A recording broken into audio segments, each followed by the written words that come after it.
1937 میں جب پہلی مرتبہ ہندوستان میں انگریزوں نے ہمیں کچھ تھوڑی سی سیلف گورنمنٹ دینی شروع کی تھی، 35 کا ایکٹ جو ہے گورنمنٹ آف انڈیا ایکٹ 1935، اس کے نتیجے میں پھر الیکشنز ہوئے سن 36 میں، اور پھر وزارتیں بنی اور پورے ہندوستان میں کانگریس کی وزارت۔ ہریجن میں مقالہ لکھا گاندھی نے اور اپنے ان وزیروں کو کہا، ہدایت کی کہ ابو بکر اور عمر کے ماڈل کو سامنے رکھنا۔ میں تمہارے سامنے ابو بکر اور عمر کی مثال پیش کروں۔ مجھے ایک واقعہ اور یاد آیا ہے، یہ تو چیز چھپی ہوئی ہے، ہریجن کا مقالہ ہے، اس کو تو کوئی شخص ویریفائی کر سکتا ہے۔ ایک واقعہ جو ہے، یہ ایک روایت ہے، میں جب پہلی مرتبہ حیدرآباد دکن گیا تھا، یہ آج سے کوئی 10 سال پہلے کی بات ہے، وہاں ایک مولانا ابوالکلام آزاد انسٹیٹیوٹ ہے، اس میں میری ایک تقریر تھی۔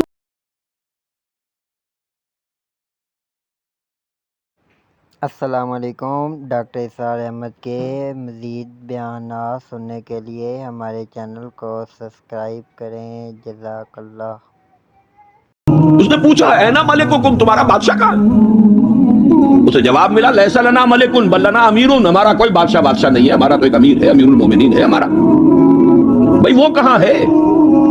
کوئی محل نظر نہیں آ رہا ہے چھوٹی سی بستی کے اندر۔ وہ ہمارے فاروق رہتا کہاں ہے جس کے نام سے تھرا رہے ہیں شہنشاہوں کے ایوان، لرزہ طاری ہے جس کے نام سے، رہتا کہاں؟ بتایا گیا کہ بیت المال کے کچھ اونٹ گم ہو گئے تھے، ہمارا وہ خلیفہ ان کو تلاش کرنے باہر گیا ہوا ہے۔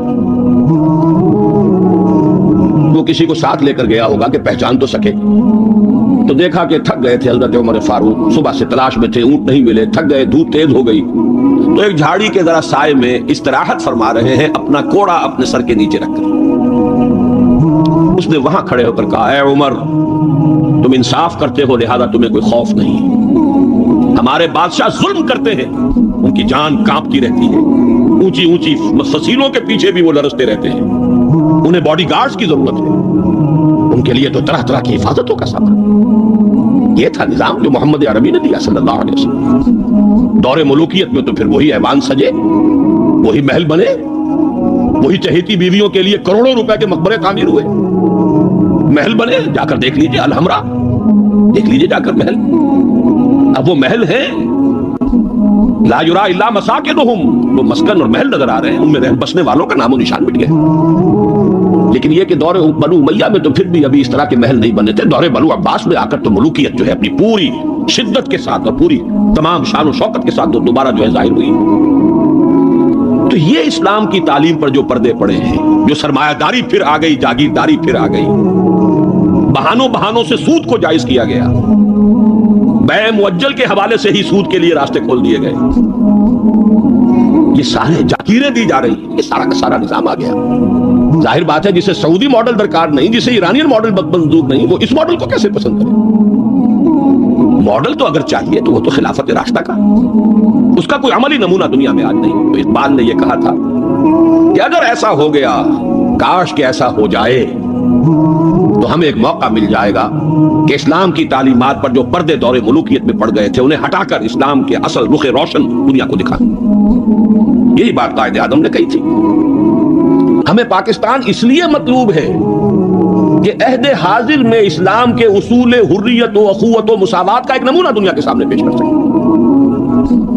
یہ بات دوسری ہے، 45 برس بیت گئے شمسی حساب سے اور 46.5 برس بیت چکے ہیں قمری حساب سے، ابھی تو کہیں وہ مساوات اور حریت اور اخوت کہیں نظر نہیں آ رہی۔ وہ تو ایک قوم بھی کئی قومیتوں میں بٹ گئی، لسانی اور علاقائی اور صوبائی عصبیتوں کا دور دورہ ہے۔ ڈھونڈ اب اس کو چراغ رخ زیبا لے کر، وہ ایک قوم جو ہندوؤں کے مقابلے میں ایک قوم بن گئی تھی، اب تو وہ تحلیل ہو چکی، اس کا کوئی وجود ہی نہیں۔ میں بہرحال اس مرثیے پر زیادہ مقصد نہیں کرنا چاہتا، اس وقت عرض یہ کرنا ہے، آج کے انسان کی اصل ضرورت ایک ماڈل، زبانی کلامی بات کوئی قبول نہیں کرے گا۔ خلافت راشدہ کی مدح کریں گے، وہ کہیں گے پدرم سلطان گود، تو راجے تم کیا، اپنی شکل دیکھو، تم کیا، تم تو ہم سے بدتر ہو، تمہارے ہاں ڈسکریمنیشن، سید زیادہ تو سید زیادہ ہے ہی ہے، اونچائی ہے، اخلاق کا کتنا ہی پست ہو، اور یہ مسلی یہ تو ہے ہی نیچ، چاہے اخلاق اور کردار میں کتنا ہی اونچا ہو جائے، یوں تو سید بھی ہو، مرزا بھی ہو، افغان بھی ہو، تم سبھی کچھ ہو، بتاؤ تو مسلمان بھی ہو، تمہارا تمدن، تمہاری تہذیب، تمہارا نظام بدترین نظام۔ بڑے پیارے اشعار کہے علامہ اقبال نے، کہلوائے تو ہے ابلیس کی زبان سے، اصل میں اس کے پردے میں پیغام اپنا دیا ہے، اور ان کی یہ نظم جو ہے ابلیس کی مجلس شورا ان کے انتقال کے بعد چھپی ہے، یہ آخری دور ہے ان کا۔ اس لیے میں کہا کرتا ہوں کہ اقبال کا پیغام اگر دیکھنا ہو امت مسلمہ کے نام تو یہ نظم جو ہے ابلیس کی مجلس شورا، یہ ان کا آخری پیغام۔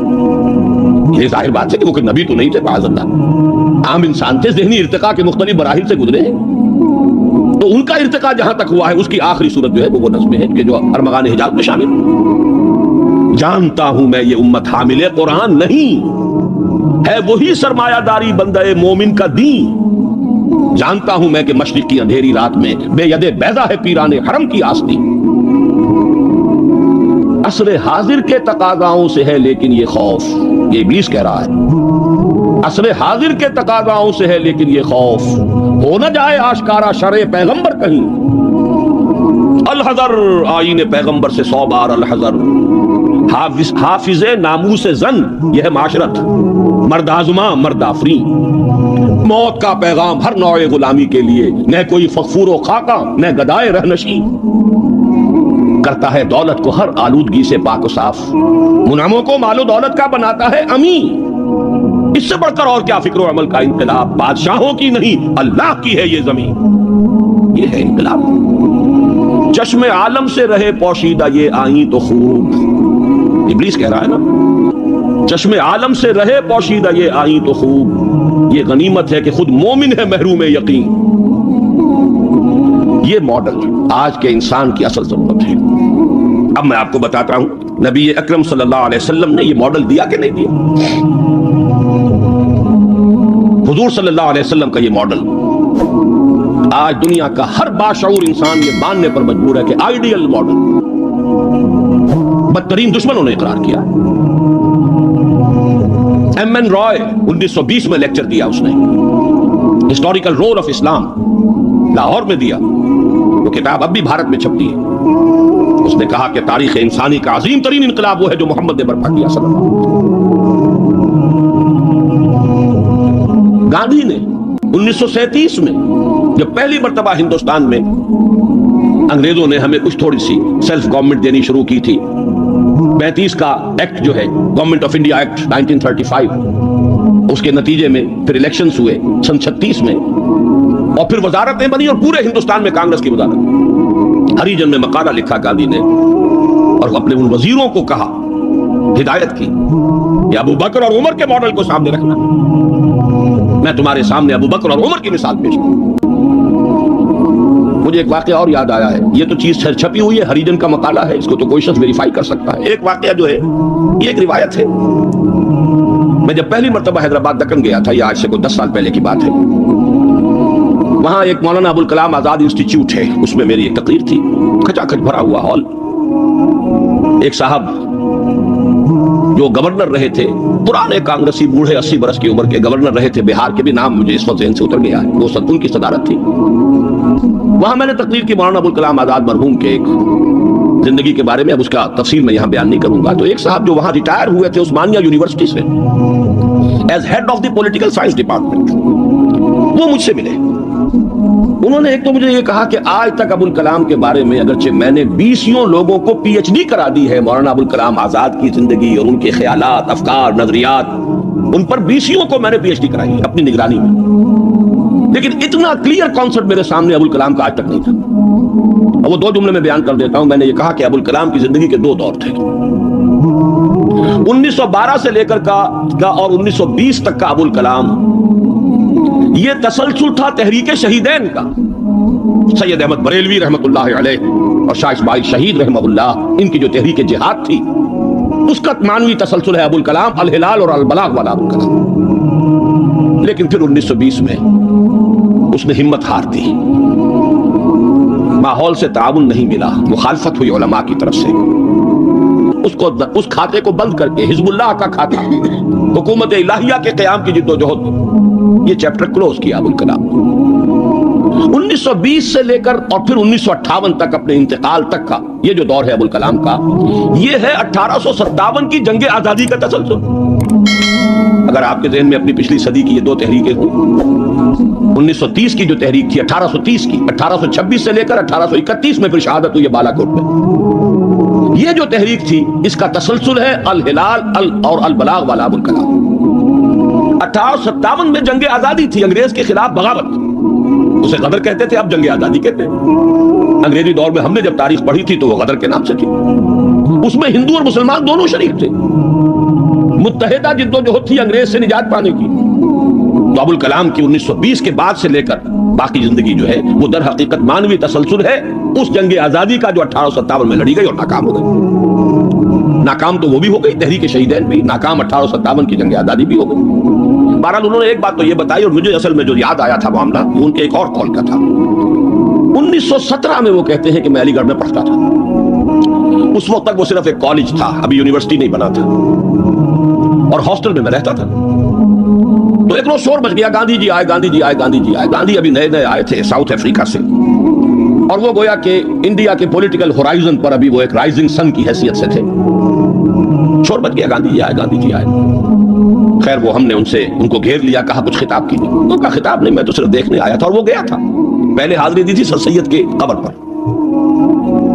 پھر اس نے کہا میں آپ لوگوں کو ایک تو خوشخبری دیتا ہوں، آپ کے کالج کے یونیورسٹی بننے کا فیصلہ ہو گیا ہے، چارٹر آپ کی یونیورسٹی کا منظور ہو گیا ہے، آپ کو معلوم نہیں ہوگا، میں آپ کو خوشخبری دے رہا ہوں۔ لیکن ایک بات میں آپ سے اور کہتا ہوں، لوگ ہم خوش ہو گئے، اگر آپ کا کالج یا آپ کی یونیورسٹی ایک عمر پیدا کر دے تو بہت بڑا احسان ہوگا نو انسان، لیکن مجھے یقین ہے آپ عمر پیدا نہیں کر سکتے، اس لیے کہ میں آپ کے ہاسٹلوں میں چکر لگا چکا ہوں، وہاں قالین بچھے ہوئے ہیں، وہاں عیش اور آسائش کے سامان ہیں، اس ماحول میں عمر پروان نہیں چڑھتا۔ میں یہ سمجھتا ہوں کہ علامہ اقبال نے جو اشعار لکھے ہیں شاید یہ واقعہ ہی ہو کہ جو اس کی تحریک بنا ہو۔ تیرے صوفے ہیں افرنگی، تیرے قالی ہے ایرانی، لہو مجھ کو رلاتی ہے جوانوں کی تناسانی۔ تو معلوم ہوا کہ یہ عمر کا وہ مقام گاندھی کی نگاہ میں تھا۔ اور پھر سن 1937 میں 20 برس بعد وزیروں کو کہا ہے کہ ابو بکر اور عمر کو اپنے سامنے ماڈل کی حیثیت سے رکھو۔ ایچ جی ویلز نے کہا ہے اگرچہ حضور کی ذاتی زندگی پر، خاص طور پر ازدواجی زندگی پر بڑے رقیق حملے کیے، لیکن پھر اس نے جب حجۃ الوداع کے ذکر پر آتا ہے concise history of the world میں، اس کا پرانا آپ کو کوئی ایڈیشن تلاش کرنا ہوگا، نئے ایڈیشن میں سے یہ پیسیجز نکال دیے ہیں نئے ایڈیٹرز نے، لیکن یہاں کی یونیورسٹی سے میں نے نکلوا کر ایک دفعہ ویریفائی کیا تھا، کیونکہ مجھے تو بہت پرانے یہ الفاظ یاد تھے، لیکن پھر میں نے انہیں تازہ کیا کراچی یونیورسٹی کی لائبریری سے۔ اس میں وہ لکھتا ہے، وہ حضور کے خطبے کے الفاظ نقل کر کے، لا فضل لعربی علی عجمی ولا لعجمی علی عربی ولا لاحمر علی اسود ولا لاسود علی احمر الا بالتقوی کلکم بنو آدم وآدم من تراب۔ اس کا ترجمہ دے کر پھر لکھتا ہے کہ اگرچہ ہیومن فریٹرنٹی، فریڈم اور ایکویلٹی کے سرمنز تو پہلے بھی بہت کہے گئے تھے، جیزس آف نزارت کے ہاں حضرت مسیح کا تذکرہ کر رہا ہے، جیزس آف نزارت کے ہاں بھی سرمنز تو بہت تھے، لیکن یہ ماننا پڑتا ہے کہ تاریخ انسانی میں پہلی مرتبہ محمد نے ان اصولوں پر ایک معاشرہ قائم کر کے دکھایا۔ اس سے بڑا ٹریبیوٹ کیا ہوگا؟ اور دشمن ہے، ذاتی اعتبار سے حملے کر رہا ہے، رقیق حملے کر رہا ہے، استہزاء کر رہا ہے یہ تعدد ازدواج کا، لیکن یہ بات ماننے پر مجبور ہے کہ انسانی تاریخ میں پہلی مرتبہ انسان کی حریت، اخوت اور مساوات کے اصولوں پر مبنی ایک نظام قائم کیا محمد صلی اللہ علیہ وسلم۔ اور نوٹ کیجئے یہی 3 الفاظ قائد اعظم نے استعمال کیے تھے۔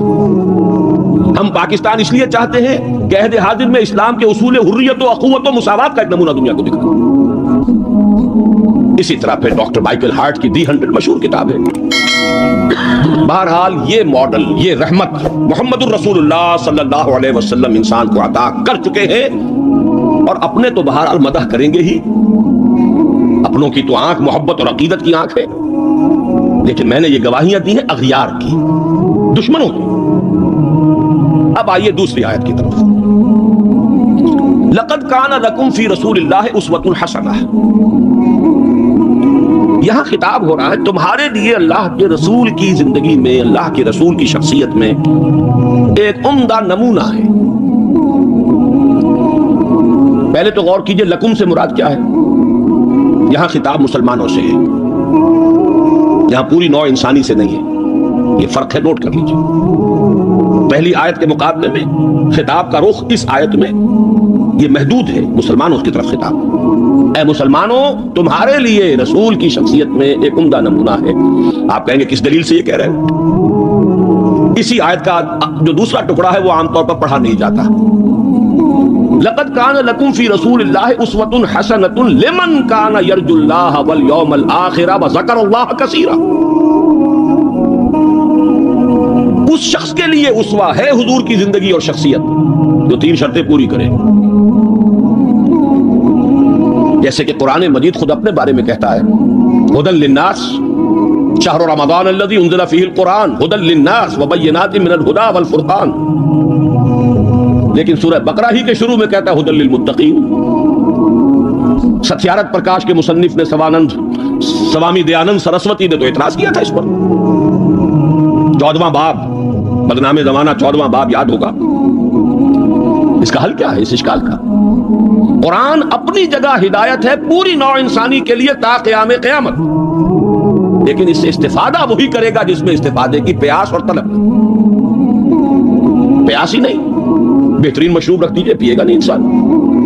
بھوک نہیں، بیماری کی وجہ سے ذائقہ منہ کا خراب ہے. آپ نے دیکھا ہوگا ماؤں کو بیچاریاں بچوں کی کیسی کیسی خوش آمدیں کرتی ہیں، بیٹے کچھ کھا لو، یہ کھا لو، وہ کھا لو، یہ، لیکن اس کا منہ کا ذائقہ بگڑا ہوا کچھ نہیں کھاتا، بھوک مری ہوئی ہے کچھ نہیں کھاتا. تو جس میں ہدایت کی طلب نہیں ہوگی قرآن اس کو ہدایت نہیں دے گا. اپنی جگہ ہدی للناس استفادے کے لیے شرط ہے، پیاس ہو طلب ہو تب. اسی طرح حضور کی زندگی اسوہ کاملہ اپنی جگہ مکمل ہر اعتبار سے، لیکن اس سے استفادہ کرنے کے لیے 3 شرطیں ہیں. لقد کان لکم فی رسول اللہ اسوۃ حسنۃ لمن کان یرجو اللہ والیوم الآخر وذکر اللہ کثیرا. اس کے لیے اسوہ ہے کہ جو اللہ سے ملاقات کا امیدوار ہے، یوم آخرت پر یقین رکھتا ہے، حساب کتاب کا یقین ہے، اور اللہ کا ذکر کرتا ہو کثرت کے ساتھ، اس کے لیے بہت اہم ہے یہ نقطہ جو عام طور پر اس آیت کا دوسرا ٹکڑا جو ہے وہ سنایا ہی نہیں جاتا. لقد كان لكم في رسول الله اسوة حسنة لمن كان يرجو الله واليوم الآخر وذكر الله كثيرا. اللهم ربنا اجعلنا منهم، اے اللہ ہمیں ان لوگوں میں شامل فرما جو ان 3 شرطوں کو پورا کر کے اور محمد الرسول اللہ صلی اللہ علیہ وسلم کی اسوہ حسنہ سے استفادہ کر سکے. اب نوٹ کیجئے حضور کا یہ اسوہ نمونہ کس کس پہلو سے، اس میں بھی ذرا 3 مراحل آئیں گے. سب سے پہلے یہ کہ ایک فرد کی حیثیت سے اسوہ کاملہ. خاص طور پر میرے نزدیک تو یہ سیرت النبی کا اعجاز ہے، معجزہ ہے. اگرچہ حضور کا سب سے بڑا معجزہ قرآن ہے، لیکن خود اپنی جگہ پر سیرت النبی معجزہ ہے. کس معنی میں؟ انسان کی جتنی حیثیتوں کا آپ تصور کر سکتے ہیں ان تمام حیثیتوں میں اسوہ موجود ہے محمد الرسول اللہ صلی اللہ علیہ وسلم. باپ کی حیثیت سے اسوہ موجود، حضرت مسیح کی زندگی میں تو نہیں، انہوں نے شادی نہیں کی. شوہر کی حیثیت سے اسوہ موجود، خسر کی حیثیت سے اسوہ موجود. حضرت علی کے خسر ہے کہ نہیں؟ حضرت عثمان کے خسر ہے یا نہیں؟ داماد کی حیثیت سے اسوہ موجود، حضرت ابوبکر حضرت عمر کے داماد ہے کہ نہیں؟ پھر ذرا غور کیجئے، داعی کی حیثیت سے اسوہ، مبلغ کی حیثیت سے اسوہ، معلم کی حیثیت سے اسوہ، مربی اور مزکی کی حیثیت سے اسوہ، امام مسجد کے اعتبار سے اسوہ، خطیب مسجد کے اعتبار سے اسوہ، پھر میدان جنگ میں سپہ سالار کی حیثیت سے اسوہ، قاضی القضات کی حیثیت سے اسوہ، اور صدر مملکت کی حیثیت سے اسوہ. کون سی زندگی کا گوشہ ہے؟ اتنی گمبھیر زندگی کا واقعہ یہ ہے کہ کوئی اور دنیا میں مثال آپ نہیں دے سکتے. اتنی جامع زندگی. یہی بات ہے جو ڈاکٹر مائیکل ہارٹ نے تو یہی بات تو کہی ہے. He is the only person supremely successful in both the religious and secular fields. باقی عظیم شخصیتیں ایسی ہیں یا مذہب و اخلاق اور روحانیت کے میدان میں بلند نظر آئیں گی تو دنیا اور سیاست اور مملکت اور ریاست اور سپہ سالاری میں زیرو. گوتم بدھ کا ادھر اونچا مقام ہے ادھر زیرو، حضرت مسیح کا ادھر اونچا مقام ادھر زیرو. حضرت مسیح ابھی آئیں گے دوسرا میدان بھی، اس میں بھی ان کی جولانیاں ہوں گی، لیکن اس وقت تک دنیا جس مسیح سے واقف ہے ان کی زندگی میں تو دوسرا کھاتا ہی نہیں ہے، کھانا کھلا ہی نہیں. اور ادھر آئیے سکندر اعظم کہاں میکیڈونیا سے چلا ہے اور بیاس تک پہنچ گیا ہے 3 سال کے اندر اندر. لیکن روحانیت اور مذہب اور اخلاق کے معاملے میں زیرو سے کام نہیں چلتا، کوئی مائنس ویلیو لانی پڑے گی. اسی طرح اٹیلا، اسی طرح چنگیز خان. ایک ہی شخصیت ہے، the only person supremely successful in both the fields. گویا کہ ہر اعتبار سے اسوہ کاملہ. یہاں بھی ایک نقطہ ذرا سی ڈائگریشن ہے.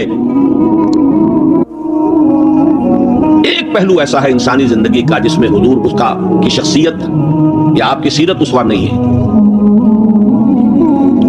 آدمی چونک جائے گا، اسے شاید توحید پر محمول کرے، لیکن ہے. اور وہ شخصیت کا پہلو ہے ایک عورت کی حیثیت سے. بیوی کے لیے اسوہ، ماں کے لیے اسوہ کہاں سے آئے گا؟ آخر آدھی انسانیت ہے، نصف بہتر حیات آپ تو کہتے ہیں، دی بیٹر ہاف. اس کے لیے اسوہ، اس کی نسوانی زندگی کے اعتبار سے اسوہ کا. دیکھیے یہی نقطہ ہے، نوٹ کر لیجئے، دل پر لکھ لیجئے. یہی وجہ ہے کہ جس سورہ مبارکہ میں یہ آیت آئی ہے لَقَدْ كَانَ لَكُمْ فِي رَسُولِ اللَّهِ أُسْوَةٌ حَسَنَةٌ، اسی میں فرمایا گیا ہے نبی کی بیویوں تمہیں اسوہ بننا ہے پوری نوع انسانی. یا نساء النبی لستن کاحد من النساء، اے نبی کی بیویوں تم عام عورتوں کے مانند نہیں. نبی کی زندگی میں جو خلا ہے، اس لیے کہ وہ مرد ہے، اسوہ کے اعتبار سے جو خلا رہ گیا ہے اسے تمہیں پر کرنا ہے. انما یرید اللہ لیذھب عنکم الرجس اہل البیت ویطہرکم تطہیرا. اللہ چاہتا ہے کہ تم سے ہر طرح کی گندگی آلائش کو خوب دھو کر پاک کر دے. تطہیر، جتنا کہ تطہیر کا حق ہے بتمام و کمال تمہاری شخصیتوں میں پورا ہو جائے، اس لیے کہ تم پوری امت کے لیے، نوع انسانی کے لیے اسوہ کی وہ کمی کہ جو سیرت محمدی میں ہے صلی اللہ علیہ وسلم، اس خلا کو پر کرنے والی بنو گی. بہرحال انفرادی حیثیت میں گمبھیر ترین اسوہ حضور کی زندگی میں موجود ہے. اسی کا ایک رخ اور بھی ہے انفرادی زندگی کا، اور وہ ہے اخلاقیات. حضور کا اپنا قول ہے انما بعثت لاتمم مکارم الاخلاق، مجھے اس لیے بھیجا گیا ہے، مبعوث کیا گیا ہوں تاکہ اخلاق کی بہترین جو بلندیاں ہیں ان کی تکمیل کر دوں، اتمام کر دوں. اس کا مفہوم کیا ہے، اس کو سمجھ لیجیے. علیحدہ علیحدہ انڈیویجول ایتھیکل ویلیوز، اخلاقی قدریں مختلف انبیاء کی زندگی میں اپنے نقطۂ عروج کو پہنچ چکی تھی.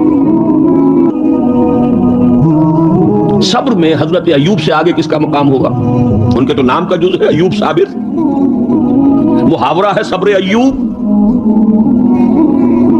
تسلیم میں حضرت اسماعیل سے آگے کون جائے گا جو گردن رکھ رہا ہے، ابا جان چلائیے چھری.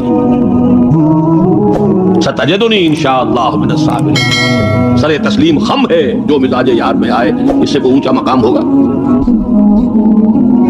استقامت میں حضرت نوح سے آگے کوئی جا سکتا ہے؟ 950 برس کس پر آئے؟ 950 برس. فلبث فیہم الف سنۃ الا 50 عاما. دعوت اور تبلیغ میں استقامت سے اس سے آگے تو کوئی مقام ممکن نہیں.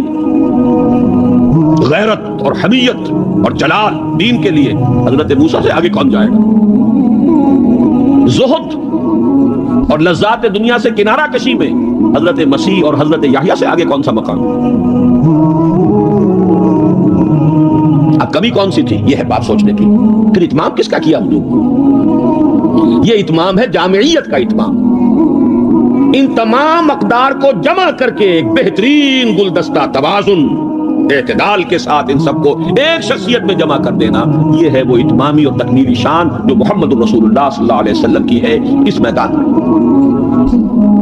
زہد بھی ہے لیکن ازواج مطہرات بھی ہے، نکاح بھی ہے. وہ زہد نہیں ہے کہ جو رہبانیت والا زہد ہے. حضرت عائشہ کی شہادت ہے کہ حضور بیٹھے ہوتے تھے ہمارے ماں بہن اور پیار اور محبت کی باتیں ہوتی تھی. وہ زاہد خشک کا معاملہ نہیں تھا حضور کا. حضور نے خود فرمایا مجھے تمہاری اس دنیا سے 3 ہی چیزیں پسند ہیں، ان میں سے ایک عورت کا ذکر کیا. کوئی حجاب نہیں، جو فطرت ہے جو اللہ نے بنائی ہے.